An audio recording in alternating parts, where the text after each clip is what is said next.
하면 될 것 같은데? 영상만 보고 아무도 없는데 혼자 하는 줄 알아요. 신청을 하셨다고 하시더라고요. 그래서 지금 정원이 다 오신 것 같고, 다 유튜브랑 그 스레드 보고 오신 분 있나요 혹시? 스레드는 안 보시? 당근으로 오셨어요? 포스터 보고? 아, 네. 그렇구나. 광주에서 오신 분이 또 비밀이에요? 네? 아, 알겠습니다. 일단은 이제 시작하겠습니다. 바로 저는 이제 영화 감독을 꿈을 오랫동안 꾸고 중간에 생계를 위해서 경비원 일을 또 시작하게 됐고요. 그 기간이 이제 길어지다 보니까 어쩌다가 책까지 내게 된 작가 김하우라고 합니다. 일단 여러 가지 그 소개할 방법은 많지만 이제 영상을 보시는 게 제일 편할 것 같아서 먼저 한번 보시고. 지금 흐르는 부분 듣자마자 배경음악으로 부른 곡이에요.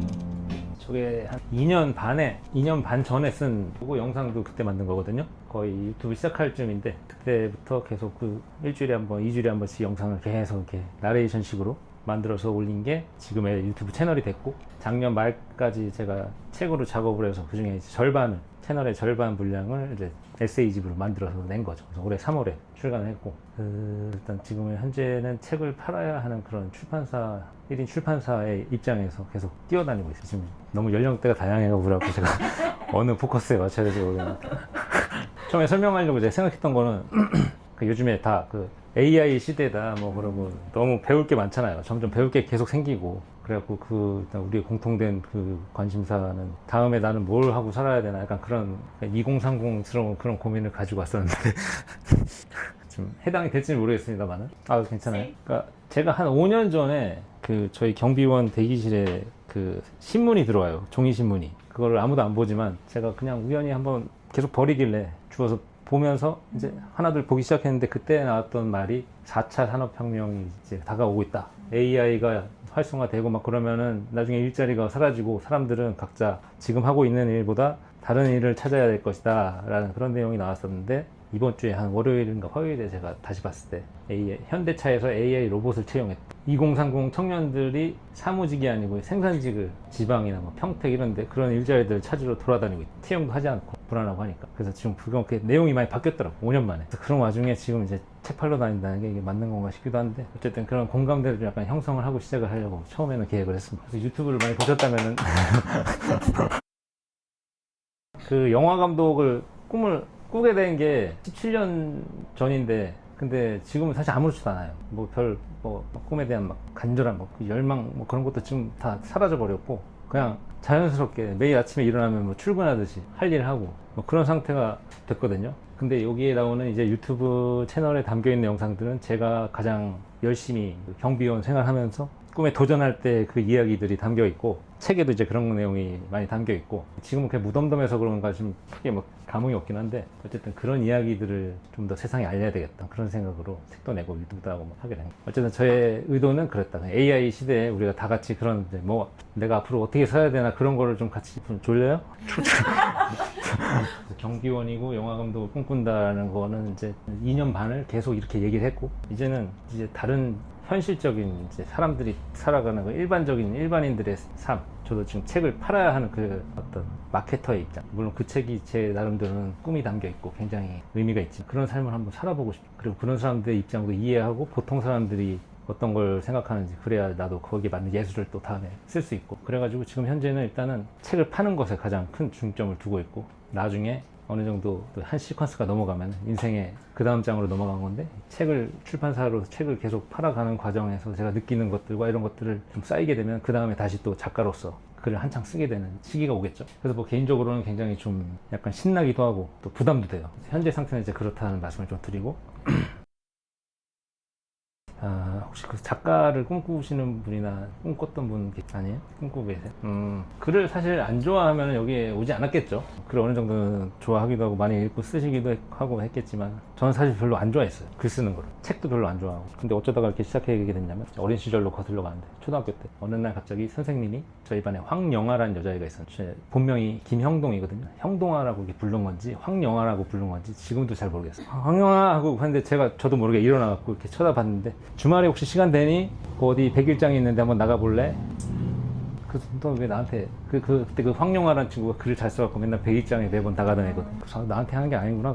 제 황영아를 부른 거구나. 그러고 가만히 있었는데 지금도 모르겠어요. 그게 내가 썼던 일기를 보고 저한테 물어보신 건지 아니면 그 친구한테 다시 물은 건지는 모르겠지만 제 기억에는 그게 백일장에 대한 첫 번째 추억이에요. 그리고 나서 한참 그냥 잊고 지내다가 고등학교 3학년 때 저는 이제 놀고 막 친구들하고 그때는 이제 고등학교 중고등학교 올라갔을 때는 어린 시절의 그 가정의 그것들을 다 잊으려고 티를 안 내려고 오히려 더 밝게 막 웃긴 얘기하고 활발한 아이로 이렇게 둔갑을 해가지고 살고 있었는데 고3 때 공부도 못하고 그냥 애들이랑 같이 놀러 다니고 술 마시고 막 그랬어요. 인하대에서 백일장을 한다는 거예요. 그 인하대학교 여름에 백일장 하면 거기 가면 예쁜 누나들 많을 거야. 여자애들도 많이 오고 그러니까 가서 놀다 오자. 그 친구들하고 우르르 가갖고 수필이 있고 시가 있는데 시는 너무 어려울 것 같으니까 수필을 하자. 술 막 쓰고 왔어요. 그리고 한 달 지났나 그리고 뒤에서 책상 뒤에서 쉬는 시간 이렇게 자고 있는데 뒤에서 애들끼리 막 놀러 온 애가 막 얘기하는 게 들려.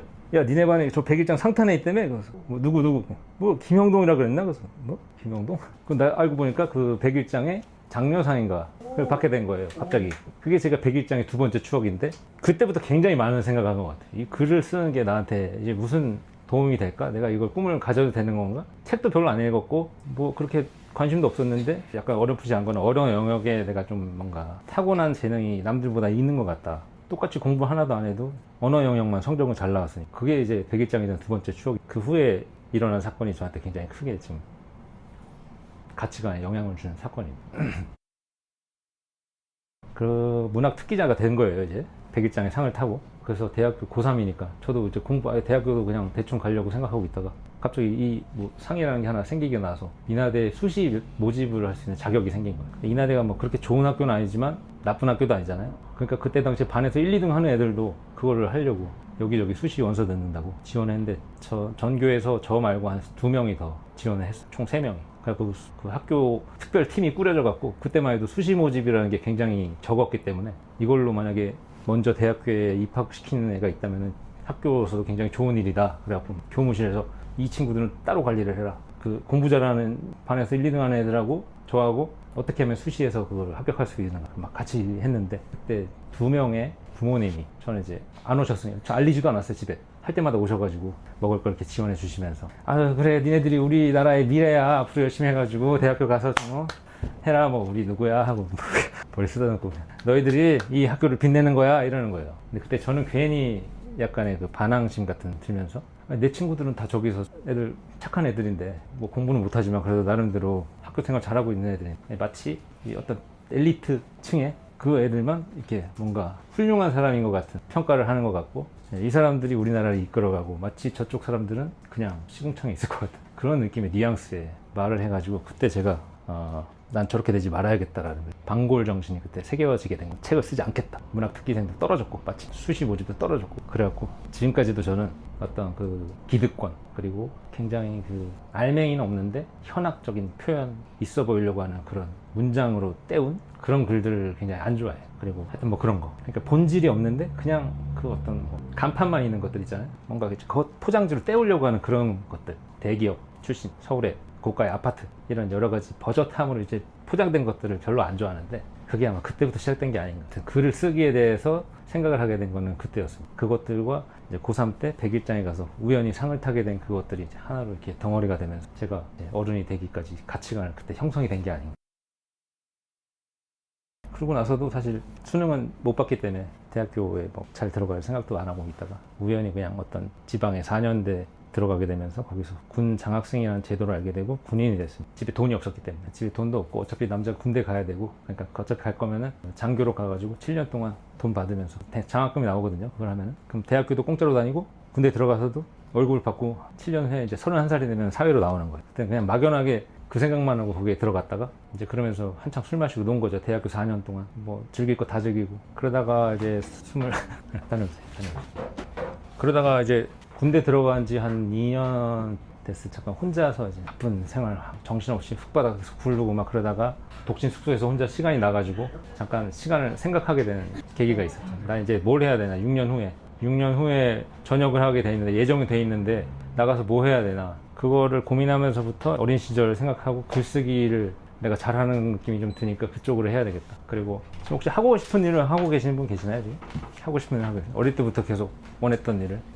굉장히 어려운 거거든. 그때까지만 해도 저는 그 길을 모르고 안 가고 있었다가 그냥 막연히 남들 그 하는 얘기만 듣고서 현실적인 선택을 하면서 군 생활을 하게 됐는데, 이제 나는 나가게 되면 31살인데 뭘 해야 될지가 그때 이제 고민이었던 거예요. 24, 5살에. 그때 여행 작가, 그리고 한국어 교사, 외국인들 대상으로 한국어를 가르치는 교사랑, 어릴 때 만화를 좋아해가지고 그런 스토리 작가 관련된 뭔가 창작자 세 가지를 이제 사다리를 그려놓고 그 중에서 뭘 하나 해야 되겠다. 어차피 나에겐 6년이 있다. 6년 동안 뭘 하면은 되지 않겠냐. 그런 생각으로 계속 그때부터 시작을 하게 된 겁니다. 우연히 영화 감독을 꿈꾸게 되면서 그때부터 25살부터 시작된 17년까지 오게 된 거예요. 네, 정확한 계기. 그거는 이렇게 사다리를 그렸잖아요. 이렇게. 그 중에 가장 하고 싶은 게 뭘까? 셋 다 어쨌든 가능성은 있다. 나는 우연히도 글을 쓰는 재주가 있으니까 그걸 살리면 세 가지 다 가능성이 있는데, 그러면 어차피 다 가능성이 있다면 제일 내가 잘 하고 싶은 게 뭐냐. 그때는 만화가 원래 어릴 때 꿈이긴 했는데 만화 시장이 다 없어졌어요. 일본 만화가. 웹툰도 나오기 전이고 그냥 만화책이 사라지고 웹툰도 시작하기 전이라 만화 쪽은 아예 시장 자체가 없어질 때라 영화만 계속 줄기차게 보고 있을 때인데, 그러니까 뭔가 영화 스토리 작가가 돼야겠다는 생각이 어렴풋이 있었지만 그걸 꼭 해야겠다고 생각은 없었고, 갖고만 있다가 어느 날 엄청 힘든 군대 훈련을 마치고 이제 서울로 휴가를 나와서 버스 타고 나오는 길에 제가 핸드폰에 다운받은 적벽대전 2를 보고 있었어요. 오우상감. 그걸 이렇게 핸드폰을 이렇게 보다가 결말로 점점 치달을수록 야, 이거 너무 재밌는데? 너무 재밌는데? 보다가 어떻게 해서 끝나면 진짜 재밌겠다 하고 딱 봤는데 그렇게 안 끝나는 거예요. 예상한 대로 안 끝나. 오히려 기대치보다 낮아요. 내가 생각한 게 더 재밌는 것 같아. 왜 이렇게 끝났지? 그리고 그 창밖을 보는데 이제 갑자기 그때 뭔가 계시처럼 영화 감독이 되겠다 그 생각이 딱 든 거죠. 그래서 그러면서 바로 그 길로 이제 서울의 동서울 터미널에 내리자마자 바로 거기 싱크빅 문고인가 그런 이름이었어요. 그런 문고에 가서 바로 가장 그 영화 코너에 가고 시나리오 작법서, 거기가 제일 어린아이가 볼만한, 어린애가 볼만한 쉬운 책을 하나 골라. 옆에 실제 어린애도 있었어요. 같이 시나리오 로그인이라는 복이 된 게 이제 시작입니다. 그 책은 내용은 잘 기억이 안 나는데 그 책 뒤에, 맨 뒤에 보면은 그 책은 뭐 무슨 펭귄 나오고 펭귄이랑 어린 꼬마애랑 어떻게 하면 영화 감독이 될 수 있어? 막 그런 얘기를 하는 거였는데, 맨 뒷장에 우리나라에서 가장 유명한 시나리오 스쿨의 그 목록과 유명한 작법서의 목록이 쫙 나와 있어. 그 책이 시작이 됐고, 그 뒤에 나온 그 책 작법서들을 다 사서 읽어보면서, 왜냐면 나에게 6년이라는 시간이 있었기 때문에 군대에서 이제 나가기만 하면 난 바로 시작하겠다. 그것들을 보면서 시작을 하기 쉽지 않아. 질문 있나요? 질문 있으시면 중간중간에 던지셔도. 딱 코미디인 것 같아요. 코미디. 큰 틀로 보면 코미디인데 멜로가 중심이 돼. 슬픔이 있는 이별. 어릴 때 그것이 큰 영향인지 모르겠지만 뭔가 그냥 막 웃고 끝나는 그런 코미디는 저도 별론데, 코미디를 이렇게 보다 보면은 막 재밌게 웃다가도 뭔가 여기에 그 마음 아픈 그게 담겨 있는, 봉합이 되고 나중에 해피하게 끝나는. 네, 그 완전히 코미디죠. 네, 완전 코미디. 그거는 제가 이제 출판사를 차렸으니까 어차피 나중에 제가 소설책으로 만들어가지고 낼 생각인데, 지금 그거를 계약했던 게 2021년 저작권이 그쪽으로 넘어간 게 제작사가 어쨌든 가져간 거거든요. 팔았기 때문에 엎어졌으니까 5년 뒤에 저한테 돌아옵니다. 그럼 제가 그거 가지고 막 활용할 수 있어요. 2026년 올해 이제부터는 할 수 있는데, 일단 얘부터 팔고 얘가 어떻게 될지 지금 장담을 못 하고 있으니까 그런 상황이에요. 그러고 나서 이제 할머니 보니까 생각나는데, 어쨌든 꿈을 지금 17년째 꾸고 있잖아요. 그리고 결국은 31살에 6년이 지나서 전역을 하게 되고 아버지가 돌아가십니다. 그리고 그때 사귀고 있던 여자친구가 그 5년 동안 연애했던 후에 또 헤어지게 되고, 그러니까 순식간에 이제 아버지와 사랑하는 사람을 다 잃게 되면서 나한테 이제 남은 건 없다. 뭘 해도 재미가 없어, 인생이. 그래서 그때는 시나리오만 그냥 아무 생각 없이 계속 이걸 해서 내가 꼭 데뷔를 하는 것만이 나에게 가치가 있는 일이다. 드라마 보셨나요 혹시? 모자무사? 거기에 나오는 그 주인공이 그러거든요. 20년째 영화 감독에 데뷔하기 위해서 도전하는 그런 친구인데, 그게 아니면 자기 자신은 아무것도 아닌 게 돼버린 느낌, 무가치해진 것 같은 그런 느낌. 약간 저도 그래가지고 그때 이제 어차피 나한테 남은 건 없으니까, 알고 있네. 나한테 남은 건 없으니까 그래서 경비원을 들어와갖고 그냥 아무 생각 없이 이렇게 오래 하게 된 것 같아요. 경비원도 지금 9년째 하고 있으니까. 근데 그러다가 이제 영상을 보신 분들은 알겠지만, 아까 말씀하신 그 영화가 초반에 영상에 나왔던 진짜 영화 이제 됐다, 계약이 되고 캐스팅이 되고 뭐 주연이 최민수래, 전화가 와. 난 계속 그렇게 기간이 꽤 2년 동안에 그 일들이 벌어진 건데, 하도 많이 엎어지니까 설마 뭐 이번에 또 되겠나, 돈이나 좀 제대로 줬으면 좋겠다 그런 생각으로 계속 하다가 나중에 캐스팅이 됐다, 언제 크랭크인 들어간다, 촬영이 끝났다, 그러니까 뭐 9월에 개봉하는데 여기까지 왔어요. 소위 진짜 되는구나, 와 이제 끝이다, 드디어 나도 이제 빛을 보는구나 그랬는데, 9월에 개봉한다는 영화가 이제 10월이 되고 11월이 돼도 소식이 없어지고 12월에 네이버에 이제 검색을, 제목을 항상 쳐보거든요. 어느 날 딱 쳤는데 영화 인건비 미지급 사태 뜨면서 제작자는 연락이 안 돼. 도주. 그런 게 뜨는 거야, 기사가. 저는 이제 그걸 기사로 본 거죠. 내 영화가 엎어졌다는 거. 그 영화를 보통 하나 만들려면 이제 3, 4년이 걸린다고. 그러니까 그걸 다시 시작해야 되는 거야. 그러니까 엄두가 안 나더라고요. 그러다 보니까 유튜브를 해야겠다. 내가 지금까지 살아온 게 너무 억울하다. 이러다 자전거 타고 맨날 출퇴근하다가 트럭에 받쳐서 죽으면 너무 아깝다. 알려야 되겠다. 그런 마음으로 처음에 이제 만들게 된 거야. 그 깊숙이에 이 자리가 있었다. 그렇지. 그런데 그렇게 해서 시작한 게 유튜브. 처음에는 그냥 저는 단순히 저를 위해서 시작한 거예요. 내 인생이 너무 아깝다. 이걸 알려야 되겠다. 그리고 이미 영화도 엎어진 마당에 나도 시나리오 작가는 영화 없으면 아무도 모르는 그냥 바본데 나온 책도 없고 작품도 없는데 누가 작가라고 뭐 알아주지도 않고 나 유튜브로 이거라도 해야 되겠다. 그렇게 일주일, 2주 계속 쌓아가다 보니까 갑자기 누군가가 댓글을 달기 시작해요. 유유유 울었어요. 막 그런 글들 너무 뭐 힘이 됩니다. 나 이거 처음에 날 생각해서 한 건데 근데 이걸 보고 누군가가 영향을 받는 사람이 생겼고 그게 이제 점점 구독자도 조금씩 늘어나고 1000명이 넘어가고 2000명 넘어가고 그러면서 원래 아주 예전부터 댓글 달았던 분들이 한동안 사라졌다가 이제 다시 나타나고 오랜만에 왔어요. 막 그런 것들. 그러면서 이제 우리가 마치 내가 보진 않았지만 언제 구독하셨어요? 혹시 1년 전 댓글은 안 남기셨고 그렇죠. 이렇게 안 남기신 분들도 계속 보고 계셨다는 것도 느껴져요. 이상하게 오랫동안 이걸 계속 본다는 게 느껴져요. 그러면서 아, 이 글을 쓰는 게 내 개인적인 일이 아니게 됐구나. 이 유튜브 채널이 분명히 나는 내 꿈을 꾼 인생을 알리려고 한 건데 분명히 어딘가에 있던 그 많은 사람들이 꿈을 꾸거나 꿈을 꿨다 포기했거나 현실에서 문별한 뭐 삶을 살다가 그런 사람들이 다 이걸 보고 위안을 받고 그러기도 하는구나. 그러다 보니까 이제 2년 반이 됐고 뭔가를 해야겠다는 생각이 든 거죠. 이 사람들 위해서. 이제 유튜브만 해서는 안 될 것 같아. 뭔가 꿈을 너무 많이 쫓았어. 너무 외쳤고 사람들도 질릴 것 같은 거예요. 그래서 언제 되냐 영화 감독이 제발 좀 잘 되라 그런 마음이 좀 생길 것 같고 그래서 아 내가 꼭 소설이든 뭐든 데뷔를 꼭 하겠다 얘기는 항상 하는데 안 되고 있고 또 그 와중에 2025년에 아실지 모르겠지만 영화 시장이 점점 기울기 시작합니다. AI가 등장하면 유튜브가 등장하면 시대가 많이 바뀌고 이제는 뭐 옛날에 영화 감독 꿈꾼다고 그랬으면 오 대단하다 뭐 그랬는데 지금은 왜 영화를 왜 해요? 이런 분위기가 된 거예요. 점점 이제 마음이 초조해지는 거예요. 불안해지고 난 지금 뭘 해야 되지? 영화 감독이 아닌가? 뭘 꿈꿔야 되지? 영화판에 이미 들어가 있던 내 친구들도 심지어 데뷔했던 입봉했던 작가 감독들도 다 탈출하고 바를 차리고 편의점 차리고 그렇게 되는 거예요. 그러니까 저는 이제 꿈을 그렇게 오래 꾸고 아직도 꾸고 있는데 난 정작 거기 가보지도 못하고 이 시장이 사라지게 되는 상황이 책으로 내야 되겠다 이야기를 그렇게 해서 이게 나오게 된 책이. 그래서 이 긴 이야기를 한 이유는 책이 나왔잖아요 3월에 지금 1000부를 찍었는데 독립출판에서 1000부는 굉장히 큰 부수거든요. 보통 300부 500부가 그것도 사실 많은 건데 1000부를 찍은 거는 기성출판의 어떤 이름 있는 작가들이 안정성을 보장받는 그런 부수를 말하는데 저는 그걸 잘 모르고 왜냐면 500부 찍는데 200만 원이 들고 1000부 찍는데 300만 원 든다고 하니까 아무 생각 없이 당연히 1000부 찍어야죠.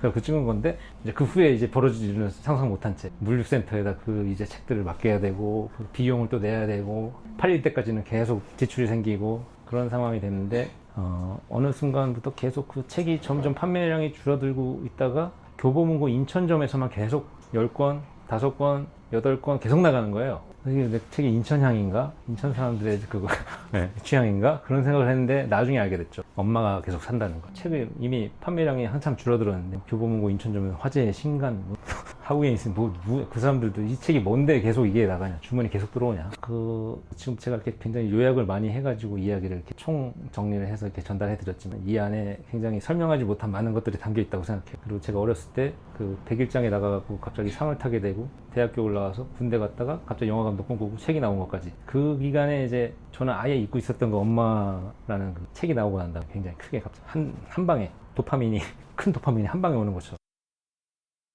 그래서 여기까지가 제가 사실 이야기를 하고 싶었던 거의 전부예요. 어제 책이 나오게 된 경위와 뭐 제가 어떻게 꿈을 쫓았고 어떻게 살고 있고 이야기. 그런 마음과 함께 이제는 제 꿈뿐만 아니고 이제 서점들을 돌아다니고 있는데 그러다 보니까 알게 된 거죠. 이 내 책이 안 팔리는 게 아니구나. 사람들이 책을 안 사는구나.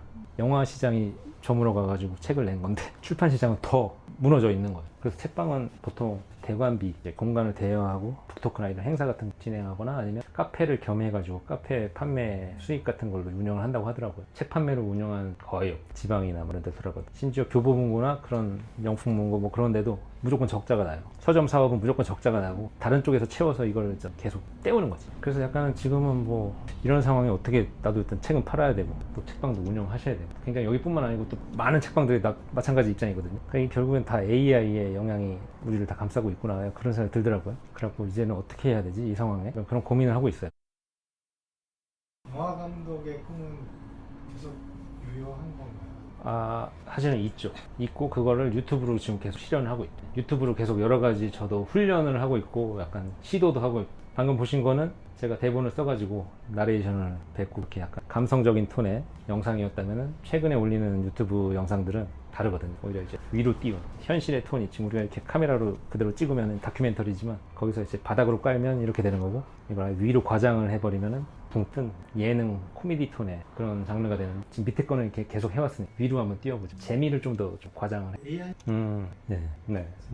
네. 많이 해봤죠. 그런 것도 많이 해봤고 AI를 활용해서 한번 해볼까? 나도 한번. 왜냐면 스토리를 쓸 수 있는 능력이 있다면은 AI가 얹어지기만 하면 나올 수 있잖아요. 그런 생각을 해봤는데 제가 챗GPT도 쓰고 뭐 제미나이도 쓰고 글을 맡겨보기도 하고 해보면서 든 건 지금도 많이 나오고 있잖아요. 유튜브나 이런 AI로 만든. 그러면 예를 들어서 우리가 어떤 예술적인 것들을 봤을 때 굉장히 감명받고 여운이 깊게 남고 인상 깊었던 작품들은 한 90점 이상이라고 친다면 AI가 가미가 된 영상들, AI를 통해서 만든 영상들은 70점 정도예요. 우와, 잘 만들었다. 진짜 어떻게 이렇게까지 됐어? 하는 게 70점인 거죠. 글도 마찬가지고. 그거 이상 넘어가려면 결국은 인간이 뛰어나야 되는데 이 AI를 활용할 수 있는 인간 자체의 능력이 뛰어나서 이거를 활용해야 되는 건데 여기에 이제 모순이 있는 거예요. 인간의 능력, 내 글쓰기 능력, 창작 능력을 키우려면 여기 엄청 많은 노력이 필요하고 시간이 들어가는. 근데 AI를 또 활용해야 하는 능력에도 많은 시간이 들어가잖아요. 선택을 해야 되는 거예요. 창작자 입장에. AI를 활용해서 70점짜리 영화를 만드느냐, 여기에 더 몰두해가지고 나중에 진짜 인간들로 만들어진 90점짜리를 만드느냐, 예술가의 길을 가느냐, 대중적으로 가느냐의 선택인 거죠. 이건 꼭 영화뿐만이 아니고 전 다른 것도 다 마찬가지라고 생각을 하는데 결국 AI를 통해서 만들어진 것이 90점이 되려면 그 만든 사람의 그 원 재능 자체가 봉준호, 박찬욱 그런 굉장히 클래스가 높아야 된다. 근데 그러기가 쉽지가 않죠. 그런 사람이 AI를 활용해갖고 한 편을 만들어낸다는 것 자체가 굉장히 어려운 일이고 이미 그분들은 이미 그 경지에 올랐고 거기에 AI가 얹어진 것 뿐인데 지금 저는 아직 거기 가지도 못했는데 AI를 활용한다 하면 만들어봤자 그게 과연 내가 하고 싶은 건가 생각을 해보면 여러 가지 생각이 좀 뽑으면 그럼 돈이 필요하겠다. 내가 돈이 있어요. 이야기 이치가 있다. 그러면 제일 좋다고 생각해요. 저도 두 가지가 합쳐져서 진짜 AI로 만들었는데 90점이다. 그건 가장 좋은 건데 아까 얘기했듯이 내가 90점짜리 만드는 그 실력을 쌓기까지도 굉장히 어렵다. 그러니까 나는 선택을 할 수밖에 없다. 그러니까 제가 지금 계속 유튜브에 영상 올리고 하는 것도 처음에 생각을 많이 했어요. 첫 번째 어쨌든 시즌이 끝나면서 꿈꾸는 경비원의 이야기를 이런 식으로 만들었고 그 다음은 AI를 활용해서 내가 내 스토리를 가미해서 만들어 볼까도 생각을 해봤는데 아까 같이 잘 안 나올 것 같아. 지금 가뜩이나 난 연출력도 아직 그렇게 막 쌓인 것도 아니고 이제야 뭐 작가로 조금 실력이 쌓인 것 뿐인데. 지금 본인의 역량이 부족하시다고 느끼는 거예요? 그렇죠.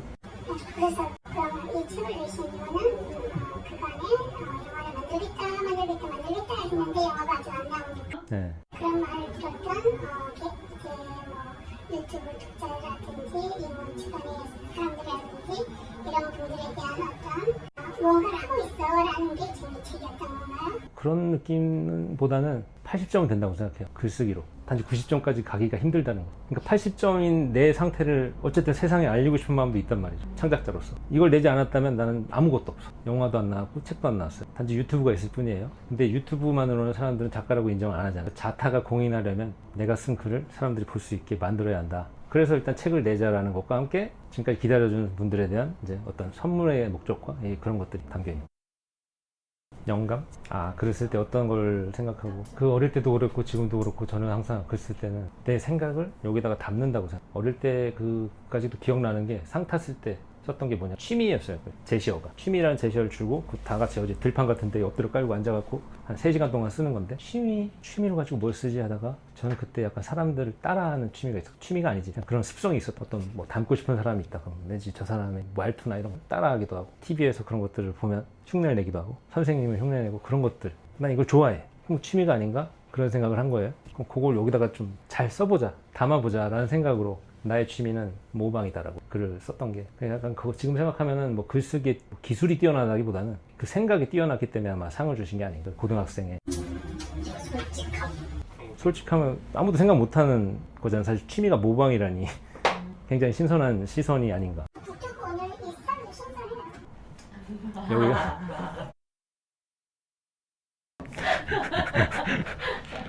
저도 사실 북토크를 몇 군데 다녀봤기는 했지만 이런 식으로 진행하는 북토크는 없어요. 대부분 이제 진행자가 한 명. 오늘 준비하신 거 맞죠? 작가님? 여기요? 저는 그렇게 생각합니다. 북토크를 본인 스타일의 북토크인 거죠? 그렇죠. 모방과 마찬가지로? 모방과 마찬가지로 제 스타일인 거죠. 네. 그러니까 오늘 이 시간을 위해서 준비하진 않았어요. 그러나 저는 이제 매주 라이브를 하거든요. 매주 라이브를 하고 글쓰기 클래스를 2년 동안 해왔어요. 이제 그러면서 계속 그 해왔던 거를 머릿속으로 정리를 하고 있었기 때문에 단지 오늘도 그런 식으로 이야기를 해드리면 되겠다. 작가님은 진짜 포스트로 처음 왔거든요. 아, 예. 괜찮고 굉장히 좀 유명한가요? 궁금했어요. 유명하지 않죠? 작가님한테 주는 질문이 아니라 우리들한테 주는 질문이거든요. 일단 제가 생각하기에는 일단은 그거예요. 일단 우연히 했어요. 우연히. 저는 우연히. 편하고 저하고 일단 공통점도 많고 삶이 일단 불리지 않겠나 약간 이런 거에서도 있었고 그러니까 그런 거에서 봤을 때 약간 우연히 알게 된 맛집 같은 아니면 자그마한 카페 같은 그러니까 나만이 알 수 있고 편안하고 공감 형성이 될 수 있는 요소도 많고 다른 사람도 딱 비슷하게 느껴졌을 거라고 생각해요. 근데 저는 알게 이제 되시는 건 아니죠. 보통의 북토크를 가면 이제 패턴을 저도 작업하는 사람일 때 패턴은 있을 필요가 없다고 생각해요. 네. 처음 영상을 보았을 때와 그 작가님의 이제 북토크를 끌어가는 이 과정이 뭐랄까 저희도 나름 같은 출발을 해서 왔잖아요. 그렇죠. 근데 그러면 작가님이 우리한테 좀 해줘야 될 것도 그렇죠. 네. 네, 그거는 모스트비예요. 네. 그렇죠. 마치 이분이 조금 전에 막 그 작가님의 앞으로의 영화 인생에 대해서 픽스를 해주는 어떤 제안을 하시질 않나 이런 걸 이제 계속 들었어요. 하우의 인생에 대한 픽스 버전인 것인가? 이건 무엇인가 제가 지금 여러 가지 생각을 지금 아, 하고 있어요. 그러세요? 아. 그래서 이 말을 지금 할 때마다 굉장히 고민하다가 듣는데 네네. 왜냐하면 이 말씀을 안 드리면 제가 지금 이 자리에 집중을 더 이상 못할 것 같은 좋습니다. 네. 그러니까 책을 내는 모든 자 엄청 훌륭해야 될 필요는 없다라는 게 저도 동의해요. 네. 그리고 뭐 책을 내는 모든 자 한학적인 어휘를 모두 책에 몽땅 담아서 활자시켜야 된다. 그것도 뭐 그런 생각 하는 사람 아니에요. 네. 그렇지만 제가 이거가 지금 북토크가 맞느냐고 여쭤봤던 거는 네. 뭔가를 북토크면은 이 하우의 인생에 대한 얘기가 나와야 되는데 그런 게 안 나오니까 지금 전혀 연결고리가 없는 이야기를 듣고 있으니까 저가 지금 어떻게 해야 될지 모르겠어요. 혹시 제가 좀 해석해 주실 수 있나요? 알겠습니다. 제가 그 다른 북토크에서 느꼈던 점은 뭔가 되게 진징하고 조용하고 그분의 생각을 이제 전달받고 어떻게 보면 조심스러운 자리였어요. 대부분. 그래서 그렇게 북토크를 진행하면서 끝났는데 되게 마음이 위안이 되기도 하고 잔잔한 위로가 되기도 하고 하는데 지금 지나고 나서 생각하면 뭔 얘기 들었는지 기억이 안 나. 그 당시에. 작가님 성함도 잘 기억이 안 나요. 그냥 단지 그 북토크를 끝나고 왔다는 기억만 있는 거지. 그러니까 제가 어떤 강연이나 이런 것들 갔다 왔을 때 북토크뿐만 아니라 전반적인 걸 갔다 왔을 때 가장 제가 돌아섰을 때 기억에 남는 건 그 사람이 자기 사람으로서 얘기를 할 때가 제일 기억에 남았거든요. 저도 이 책이 하우의 인생, 제가 하우니까 하우의 인생인데 제가 아까 그 영상에서 보여드린 것과 앞에서 말씀드린 것이 이 책에 담겨 있는 것도 안 담겨 있는 것도 있어요. 근데 저는 가장 집중했던 건 지금 이렇게 우리가 마주 앉아서 얘기를 하고 있는 나에 대한 어떤 최면을 거는 게 가장 중요하다 이렇게 생각하는 거죠. 북토크에 왔을 때 저도 나름대로는 뭐 책에 대해서 이 책은 어떻게 쓰게 됐냐면 책에는 뭐 어떤 내용이 있고요. 제 생각은 이렇고 저의 주제는 이것은 평상시 갖고 있는 영화라는 것에 대한 생각과 철학 이런 걸 얘기할 수도 있어요. 근데 하우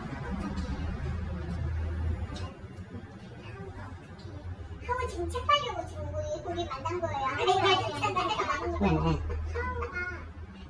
뜻이 하우는 제가 고등학교 때 별명이거든요. 사실 고등학교 친구들만 부르는 별명이었어요. 근데 유튜브를 시작할 때 형동이의 인생보다는 하우의 인생이 훨씬 딱 작가로서도 임팩트가 있고 병파리의 일기 그런 느낌이잖아요. 형동이의 인생. 그리고 친구들끼리도 하우야 부르니까 저도 사실은 그게 더 익숙했고 그래서 일단 그렇게 제목을 한 거고 가장 중요한 건 전 지금도 그렇게 생각해요. 유튜브를 하면서도 그렇고 여기저기에 뭐 어디 북토크라던가 다른 데 나가서도 나라는 사람을 저 사람들한테 최면시켜야 된다. 그게 결국은 마케팅이고 나중에 모든 브랜딩이라고 생각하거든요. 뭐 그게 안 팔려도 상관없지만 제가 지나고 났을 때 가장 기분 좋게 그 어떤 사람을 떠올렸을 때는 그 사람이 자기의 이야기를 자기의 언어로 얘기했을 때 그래서 그냥 나도 그렇게 해야겠다라고 원래 하던 대로 내가 괜히 북토크는 좀 이렇게 해야 하니까 나도 거기에 맞춰서 책에 관련된 생각도 조리 있게 전달해야지라는 생각은 아예 없었습니다. 하려면 하죠. 사실 하려면 하는데 그렇게 저도 막 기억에 안 남는 어떤 작가의 뭐 가져야 모래의 책 통닭집이 있었던 것 같은데 그런 건 되고 싶지 않았어요. 물론 저도 이제 아직 경험이 없다 보니까. 그리고 사실은 원래 오늘 정말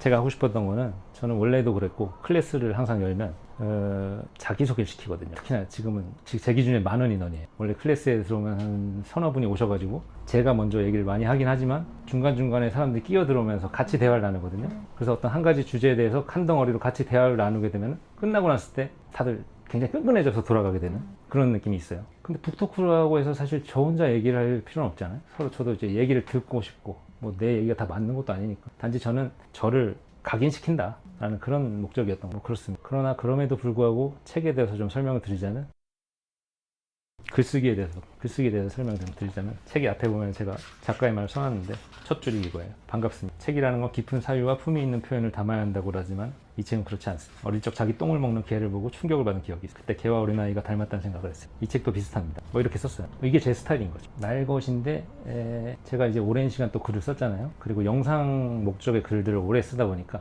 저 나름대로도 글쓰기에 어떤 요령이랄까 이런 게 생긴 게 날 것의 그 진짜 마음을 마치 포장된 것 같이 전달되게끔 하는 게 제 스타일이 된 거예요. 글쓰기에서. 그게 사실 좀 어렵다고 생각하거든요. 생각을 그대로 담아내는 게. 근데 날 것이지만 네. 감정했던 그것까지 가는 게 되게 힘들겠지만 일기를 혹시 쓰시나요? 제가 여기 보면은 책 한 30편이 있거든요. 에피소드가. 한 편을 쓰는데 2주 대부분 쓰는. 그럼 이게 여기 한 페이지 수를 치면 15페이지 정도? 15페이지를 2주 동안 쓰는 동안에 앞에서 지우는 글이 한 100페이지 돼요. 그 일기처럼 쏟아내는 거를 100페이지 쏟아낸 다음에 지우고 이제 15페이지를 남. 옛날에는 그 한국 경기에서 노인, 어르신들이면 그거를 해서 치유를 모집하는데 제가 엄마 이름으로 똑같이 갖고 가고 책에 볼까 심사시죠. 글을 평가하는? 저도 솔직히 배경자 행사에 어렸을 때 저희 막 필요하다 나 이거 될 것 같아 뭔가 심오하게 써면 될 것 같아 근데 안 되더라. 그래서 제 생각에는 글쓰기를 배우는 건 사실 어려운 거. 누군가한테 받아서 내 걸로 만드는 건 불가능하다고 생각해요. 단지 그 사람이 어떻게 저기까지 갔는지에 대한 경험담을 듣는 것 뿐이지 그 사람이 지금까지 갖고 있는 기술을 내가 전수받아서 내 걸로 만드는 건 저는 불가능하다고 생각하거든요. 근데 만약에 그 심사위원들이 이 글을 평가할 때 어떤 기준이냐 묻는다면 내가 심사위원들이라면 이런 책들을 봤어요. 일단 생각이 뭔지를 이 겉에 문장 말고 다 읽었을 때 이 담겨있는 생각이 뭐냐를 먼저 본 다음에 그 생각이 뻔한가 아니면 새로운가 그리고 그 새로운 거를 이제 거기까지 가기 전에 진짜 제 잘 쓴 글들을 많이 보면 그 생각까지 가기 전에 이 표현에서 이미 뻑뻑 가요. 디테일에서. 저는 그걸 정확도라고 생각해요. 본인이 어떤 생각 갖고 있고 그걸 이제 거기까지 끌고 가기 전까지 얼마나 정확하게 끌고 가느냐. 네.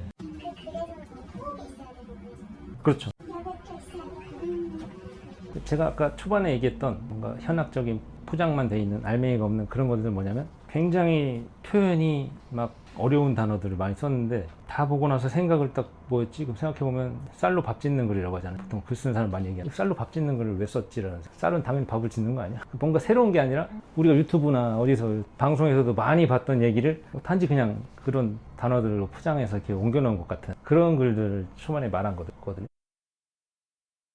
제가 초반에 되게 고민했던 게 여기 와서 AI 얘기를 처음에 했잖아요. 그래서 제 원래 생각은 제가 가장 강한 강점은 한 가지 길을 계속 오랫동안 했다는 거라고 생각하거든요. 이렇게 AI와 모든 혼잡한 많은 유혹들이 있는 시대에 계속 이 길을 계속 걸어왔다는 게 가장 강점이라고 생각하고, 그래서 그거를 오늘 오신 분들한테 어떻게 이렇게 해왔는지를 이야기해야겠다라고 생각했는데, 이게 사실 저보다 어린 분들한테는 잘 할 수 있겠는데 저보다 경력이 많고 그런 분들한테 제가 이 얘기를 한다는 게 굉장히, 그래서 초반에 굉장히 고민을 했던 거예요. 저는 이 한 길을 오랫동안 해왔습니다라는 걸 나보다 경험이 많은 분한테 얘기한다는 게 굉장히 애매한 거죠. 근데 분명히 도움되는 사람이 있을 거라고 생각해요. 왜냐면 영화 감독의 꿈을 처음에 가지기로 마음 먹었을 때 대부분은 뭐 10년 했는데 안 됐어요. 그 영화까지 엎어졌잖아요. 그럼 뭐 보통 다 떠나거든요. 제 주변에 있었던 많은 동기들 지금 다 타코야키 팔고 있고 이삿짐 나르고, 그러면서 이제 한때 나도 했었지라는 추억을 갖고 있는 많은 사람들. 근데 저는 경비원을 택한 거죠. 난 경비를 계속 하면서 가겠다. 세상은 이게 안 되면 그만해. 아니면 할 거면 제대로 해. 이 안에서만 계속 선택하라고 한단 말이죠. 그러니까 제가 이 책에 개인적으로 생각하는 저의 강점이라고 한다면 지금도 가고 있다는 거예요. 이 책이 끝난 게 아니라 책을 딱 덮었는데도 지금도 이어져서 이 사람은 계속 가고 있다는 게, 보통은 그래서 실패했지만 그래도 저는 아름답습니다.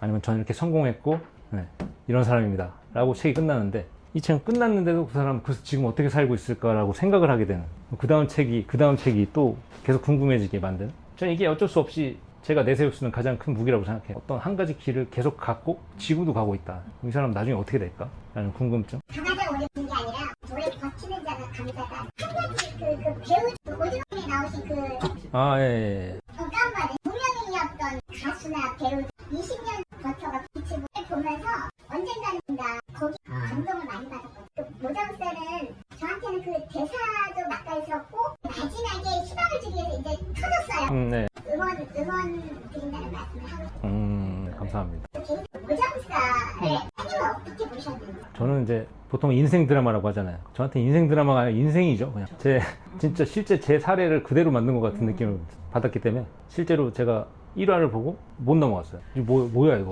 내 이 길을 유출했나? 그런 생각이 들 정도로. 근데 사실 그럴 필요가 없었던 게, 왜냐면 이 바닥에 있는 사람들은 대부분 비슷한 삶을 사니까. 근데 그 정도로 그거는 너무 제가 평가를 하기 어려울 정도로 너무 개인적인 공감이 많아가지고. 근데 그걸 만드는 의도는 알 것 같아요. 그 드라마를 왜 그렇게 만들었는지는. 작가님도 저랑 비슷한 AI 결국 그건 AI에 관련된 이야기거든요. 모자무산. 겉으로 보면 그냥 영화업계에 무가치함과 싸우고 있는 인간들의 이야기인 것 같지만, 사실은 날씨를 만들어 드립니다라는 영화는 AI를 이렇게 점령당한 시대에 인간성을 회복하기 위해서 한 사람이 날씨를 통해서 이것을 따뜻하게 보듬는다, 뭐 그런 전반적인 주제가 담겨 있고, 그거의 핵심적인 대사들을 해주는 게 황진만이라는 캐릭터. 시에서 계속 직접적으로 얘기해 주죠. 인생의 목적이 뭐냐. 그래서 그 드라마는 사실 영화의 업계가 굉장히 해피하게 끝나는 걸로 마무리가 됐지만, 현실은 아마 저는 조금 약간 부정적으로 봅니다. 영화의 시장에 대해서. 한국 영화나 아마 전 세계 모든 할리우드나 이런 영화의 시장은 앞으로 다른 형태가 될 가능성이 높아요. 말씀하신